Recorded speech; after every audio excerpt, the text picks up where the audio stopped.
Сәлеметсіңдер ме, құрметті оқушылар? 2-ші сыныптың қазақ тіл сабағына қош келдіңдер. Бөлім атауы қоршаған орта, сабағымыздың тақырыбы қоршаған ортаны танып білемін, етістік. Сабағымыздың мақсаты іс-қимылды білдіретін сөздерді анықтай аласың және сұрақтар қоя білеміз. Балалар, сабағымызда жақсы көңіл-күй жан азығы демекші, сендерге жақсы тілектер тілей отырып, бүгінгі сабағымызды бастаймыз. Балалар, енді қызығушылығымызды ояту мақсатында ана өлеңге назар аударайық. Көктем келді, құс келді, ойнаймыз біз саз илеп. Біздің көлге түстенді, былтыр келген қазүйрек. Балалар, өлеңнің не туралы екенін болжап көрейікші. Өлеңге назар аудара отырып әңгімелеп айтайық. Жарайсыңдар балалар. Өлең көктем мезгілі туралы. Енді балалар, дауыстап ойлау әдісі арқылы кітабымызға назар аударайық. Бірінші тапсырма: суреттерге қарап, суреттегі іс-қимыл атауларын балаларға қарап айтып көрелік. Балалар, бұл суретке қарап мәтін құрастырамыз және іс-қимылды білдіретін сөздерді анықтап айтып көреміз. Балалар, мағынаны тану кезеңі бойынша мына жердегі ережелерді есімізге сақтайық. Заттың қимылын, іс-әрекетін білдіретін сөздерді етістік дейміз. Етістіктерге не істеді, қайтты, не қылды деген сұрақтар қойылады. Мысалы, өсті, ойнады, сайрады, құйды және ілді. Балалар, бұл сөздер іс-қимылды білдіретін сөздер деп аталады.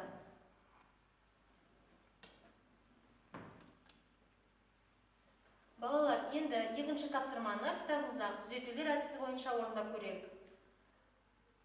Екінші тапсырмада оқимыз, сөйлемдердің қатесін түзеп дәптерімізге орындаймыз.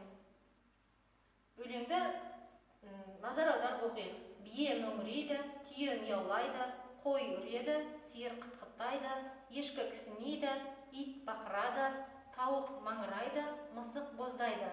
Балалар, бұл өлең жолы дұрыс жазылған деп ойлайсыңдар ма? Балалар, өлеңнің дұрыс нұсқасын оқып тексеріп көрейік.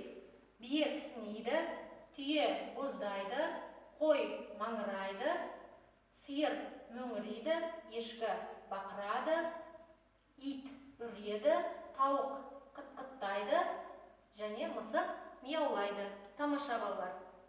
4 сұрақ әдісі бойынша балалар, 3-ші тапсырманы орындап көрелік. Бірінші, оқып мәтінге ат қоямыз. Екінші, мәтіннен етістіктерді тауып және де етістіктерсіз оқып көреміз. Етістіктерсіз оқыған кезде не түсініксіз болды, сөйлеуде етістік не үшін қажет екенін анықтап айтамыз. Келесі тапсырма, 4-ші тапсырма, құрастыр және жауап бер әдісі бойынша орындап көрелік. Мәтіндегі негізгі сөздің мағынасына қарай етістіктерді қойып оқимыз. Келесі балалар, сендер 4-ші тапсырманы дұрыс орындады деген ойдамын. 5-ші тапсырма, оқу тапсырмасы. Берілген жұмбақты оқып, шешуін табамыз.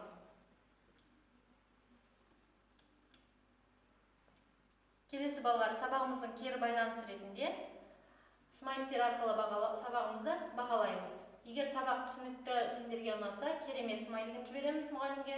Болмаса орташа, егер сабақ түсініксіз қиындау болып жатса, смайликтерді мұғалімге жібереміз. Осымен сабағымыз аяқталды. Сау болыңдар балалар.